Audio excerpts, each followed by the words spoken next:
alguna, a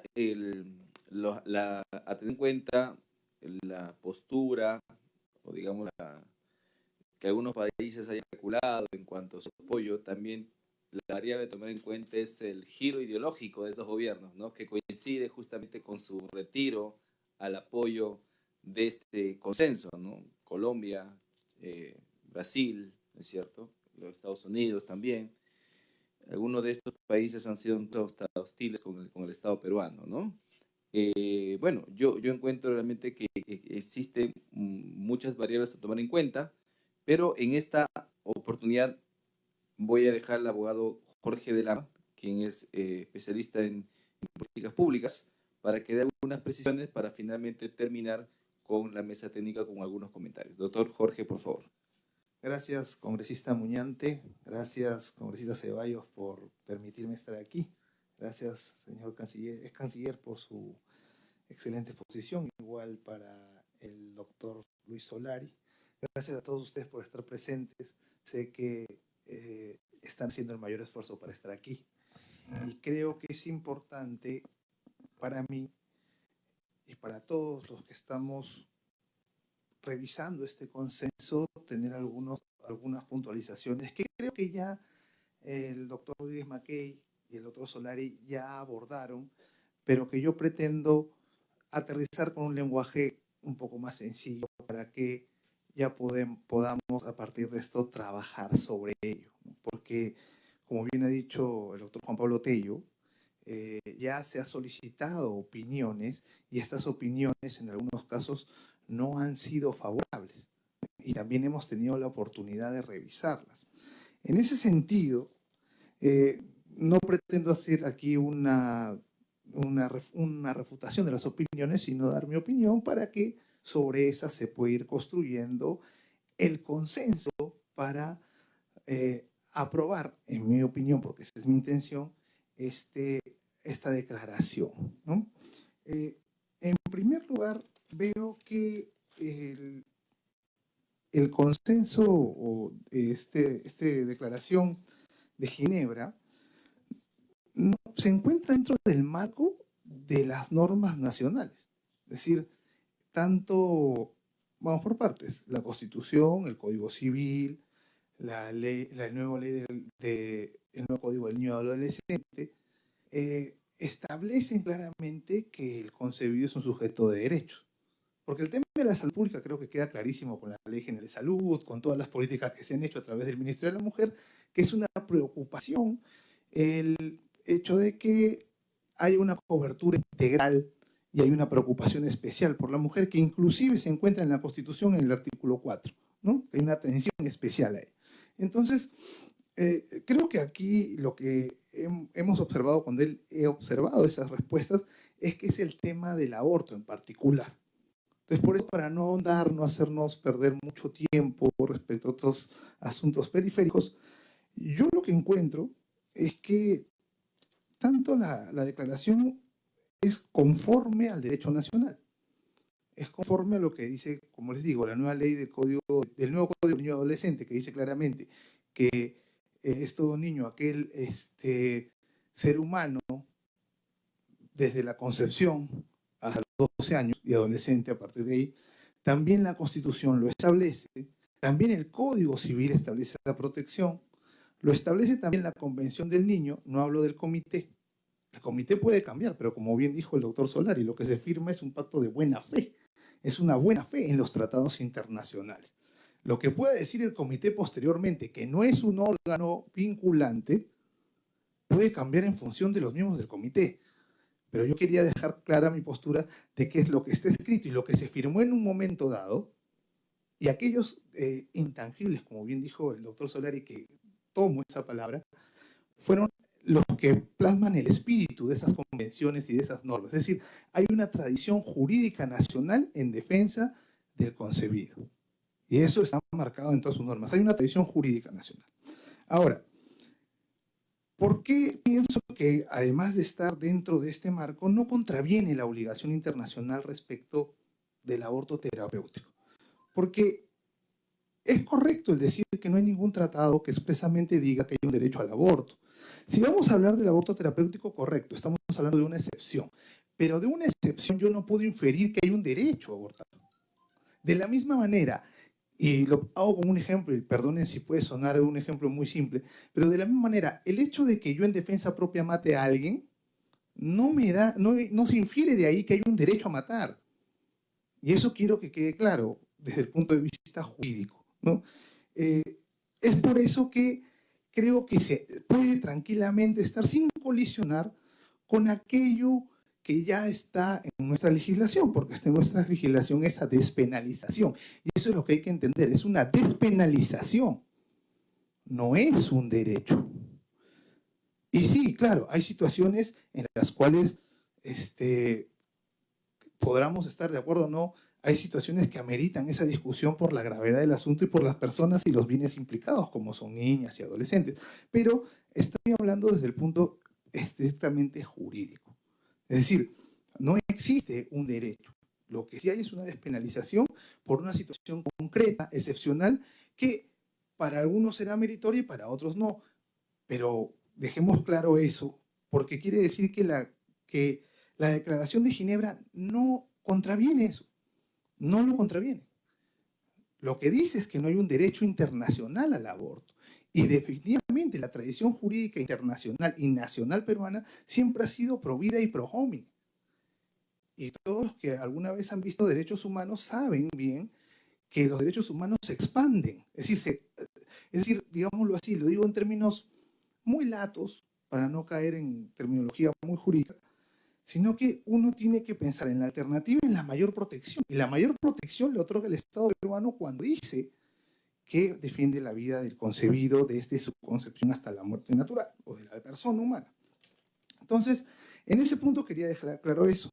También respecto del pilar, y esto es un aporte más que una especie de, digamos, de postura mía, en el tema de la familia que se estuvo mencionando, cuando hablamos de cohesionar la familia o hacer políticas públicas a favor de la familia, esto significa que la abordemos como un todo, es decir, como un bien social único, particular, con una naturaleza y una dinámica propia. Yo sé que suena bastante abstracto, pero les doy un ejemplo. Hay leyes que abordan a los miembros de la familia considerados individualmente y terminan fragmentando la familia. He visto tratados internacionales, inclusive, de la juventud, que en ciertas partes, cuando otorgan un derecho, fragmentan la familia porque contravienen a los padres, contravienen a los demás miembros, porque no se aborda el tema desde una manera integral y en beneficio, como ya dijeron, de la persona humana, sino al contrario, sino desde un enfoque individualista de los miembros familiares. Yo no digo que en algunas situaciones no se tenga que abordar de esa manera, yo no he dicho que no, pero no convertamos la excepción en regla, porque eso afectaría la naturaleza misma de la familia en sí. En la familia, la mujer prácticamente es todo. Es decir, es hermana, es hija, es madre, es esposa, es amiga, igual los demás miembros. Y tienen una dinámica propia que abordar. Por eso, ese más que todo es un aporte sobre el cual quisiera incidir. Y por último, cuando hablaban del tema de soberanía, creo que habló la primera expositora sobre el tema de soberanía, yo creo que tenemos que distinguir entre globalización y homogeneidad. Que estemos globalizados en un mundo globalizado no significa que tengamos que ser homogéneos a todo lo que sean en otras realidades, porque las políticas públicas como tales, y yo creo que ustedes son expertos en políticas públicas y hacen todo su esfuerzo el día de para ello, deben abordarse con las particularidades del caso, ¿cierto? Tanto del público objetivo como del entorno. Y en ese sentido, me llama mucho la atención que se postulen desde afuera soluciones mágicas como, mira, acá vamos a solucionar el problema, dicen algunas ONGs, y eso creo que no estoy mintiendo con eso, solucionamos todos los problemas de la mujer o la gran mayoría con aborto libre, por ejemplo. Porque se dio en otro lado, entonces acá también debe ser igual. Y eso en realidad no nos conlleva a políticas públicas eficientes y que aborden realmente los problemas de nuestro público objetivo real.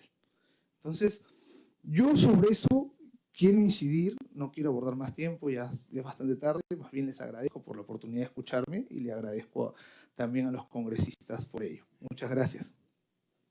Muy bien. Antes de terminar, quiero dar palabra de saludo al congresista Jorge Ceballos, miembro titular de la Comisión de Relaciones Exteriores. Sí, solamente para agradecerles a todos, ha sido muy importante lo que se ha discutido. Escuchar a las palabras del doctor Solari han sido muy explícitas para nosotros los congresistas, para tomar referencias, eso que son muy centradas, y hablar de la realidad que se ha discutido hoy en día, creo que ha sido un evento muy importante. Y les agradezco al congresista Muñante la gentileza de su invitación, y no me olvidaba obviamente de hablar de nuestro ilustre ex canciller, que también nos ha ilustrado con su amplia experiencia. Muy agradecido por vuestra presencia. Bien. Muchas gracias, congresista Jorge Ceballos. Bien, solamente para finalizar, hemos podido escuchar... Sí, doctor Solari, por favor. A ver. A propósito de un par de cuestiones que se han dicho, 2 expresidentes uruguayos del mismo partido. Tabaré Vázquez era oncólogo y médico, y su partido mandó una ley de despenalización total de aborto al Congreso. Y el Congreso la aprobó, obviamente la mayoría del Partido Socialista, y él la vetó, fundamentándose en el artículo 4 de la Convención Americana de Derechos Humanos, que era pues lo que había que hacer jurídicamente. O sea, bueno, se fue el presidente Tabaré Vázquez y llegó el presidente Mujica.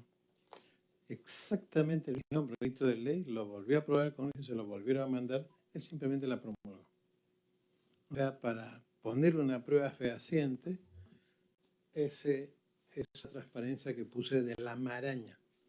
Es un tratado, la Convención Americana, es un tratado que nos obliga, pero que los políticos lo manejan y hacen lo que quieren, aún con tratados de esta naturaleza. Y que vamos a decir de los países que no lo han suscrito. Creo que este es un ejemplo muy importante. Y el otro ejemplo importante que creo está en los archivos del Congreso, está en el diario de debates de esa famosa reunión. Hubo un proyecto de ley que se presentó, creo que era ex congresista Verónica Mendoza, para despenalización del aborto en casos de violación, y se recogieron firmas, fue como iniciativa ciudadana. El texto estaba tan bien hecho que ni los congresistas se dieron cuenta que el texto eliminaba del Código Penal la necesidad de investigación policial en caso de violación. En segundo lugar, estaba tan bien hecho el texto que eliminaba la condición de acto médico en el aborto terapéutico.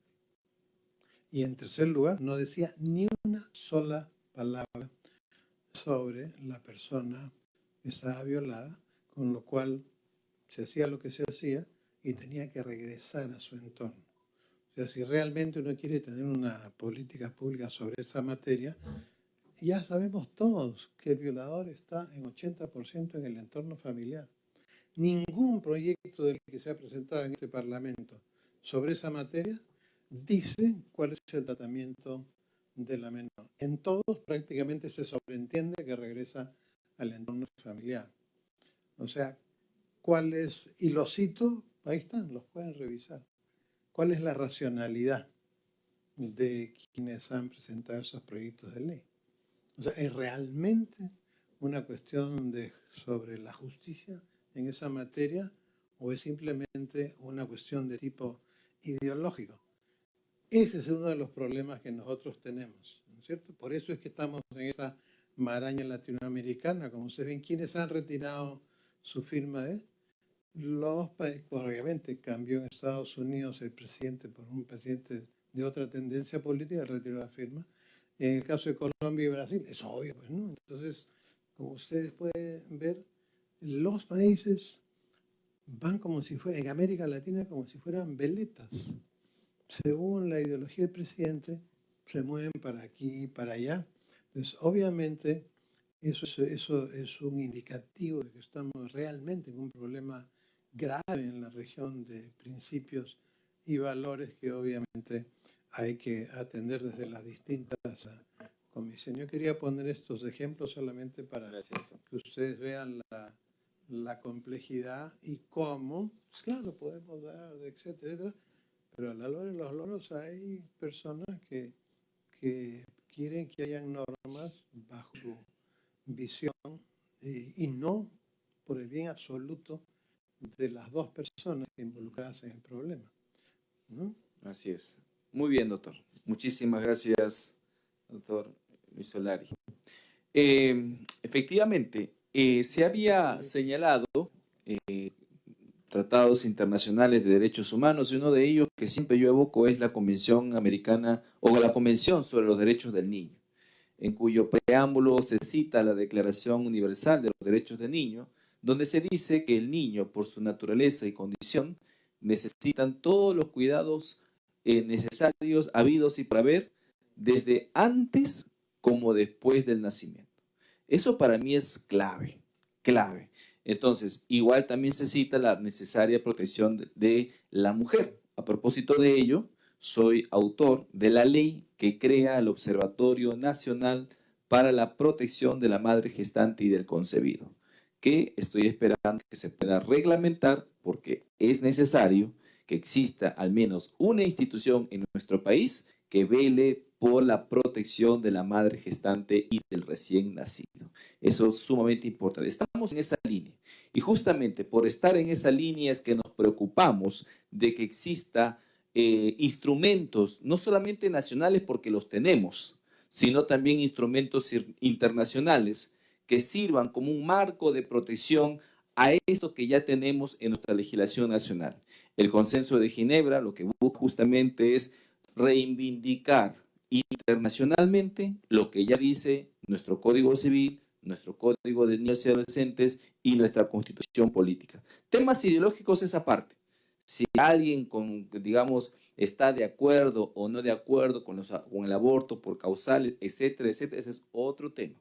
Lo que nosotros como funcionarios públicos trabajamos y legislamos es en función a las leyes que actualmente nos rigen. Y las leyes que actualmente nos rigen están en consonancia perfecta con la Declaración de Ginebra. Por ejemplo, yo encuentro el inciso 1 que dice: reafirmamos que todos somos iguales ante la ley. ¿Acaso en Perú no creemos eso? Por supuesto que sí. El inciso 3 dice: reafirmamos en tanto inherente la dignidad y el valor de la persona humana y del derecho a la vida es inherente a la persona humana. ¿Alguien podría cuestionar eso? Nadie. Está acorde con nuestro derecho ante la legislación interna. Dice: ponemos en relieve que en ningún caso se debe promover el aborto como método de planificación de la familia. Por supuesto, el Perú no lo ha tomado como una forma de planificación de la familia. Es un tema, como bien lo ha dicho el doctor Solari, excepcional por cuestiones médicas clínicas. Después dice la declaración: reafirmamos que la familia es el elemento natural y fundamental de la sociedad y tiene derecho a la protección de la sociedad y del Estado. Esto es copia y pega de nuestra constitución política, ¿no? Entonces, ¿alguien podría decir que esto no es acorde contra la legislación interna? El 6 dice: reconocemos que la cobertura sanitaria universal es fundamental para alcanzar no solo los objetivos de desarrollo sostenible relacionados con la salud y el bienestar, por supuesto que sí, y así sucesivamente se plantean políticas que busquen fortalecer a la mujer, la familia y, por supuesto, la protección de la vida humana desde la concepción, porque esa es la regla, la protección de la vida humana desde la concepción hasta su muerte natural es la regla. La excepción se da por cuestiones médico-clínicos y eso es lo que nosotros tenemos actualmente en nuestra legislación. Entonces, la intención de esta mesa de trabajo a través de los expertos aquí, personas eminentes que además han ocupado los altos cargos dentro de los ministerios en los cuales ustedes están trabajando, es para poder aclarar, digamos, la intención o el camino por lo cual pretende seguir la Declaración de Ginebra y cuáles serían los beneficios que esto traería a nuestro país. La doctora Andy Sánchez mencionaba que hubiese sido importante que esté el Ministerio de la Mujer y yo también lo creo. Le cursamos las invitaciones y nunca respondieron. a pesar que insistimos hasta el último momento. Entonces, es importante que todos podamos entender la importancia de crear o de tener un marco internacional que nos ponga a la vanguardia de algunos países que sí han decidido proteger muchísimo más a la mujer, a la familia y la vida humana de toda persona sin ningún tipo de excepción. Entonces yo desde aquí hago una invocación a la Presidenta de la República, porque finalmente ella, como directora de la política exterior, es necesario que se pueda dar a conocer los beneficios de este consenso, puedan evaluarlo como corresponde, y si de lograrse una adhesión, yo creo que sería sumamente beneficioso para todo el país y las políticas que de ella se desprendan. Hizo una mención bastante clara del doctor Solari cuando señalaba que en nuestro país los intangibles pareciera que no existen. Las políticas de familia o de fortalecimiento de la familia no existen. La familia como tal dentro del Ministerio de la Mujer es una subdirección, es una subdependencia. No hay la importancia de vida en razón al organigrama del Estado. Necesitamos revertir eso, porque ya hemos visto, ya nos hemos dado cuenta, no hay que ser un experto para darse cuenta de eso, que los grandes males sociales, como la delincuencia, los vicios, la violencia familiar, provienen justamente de hogares destruidos.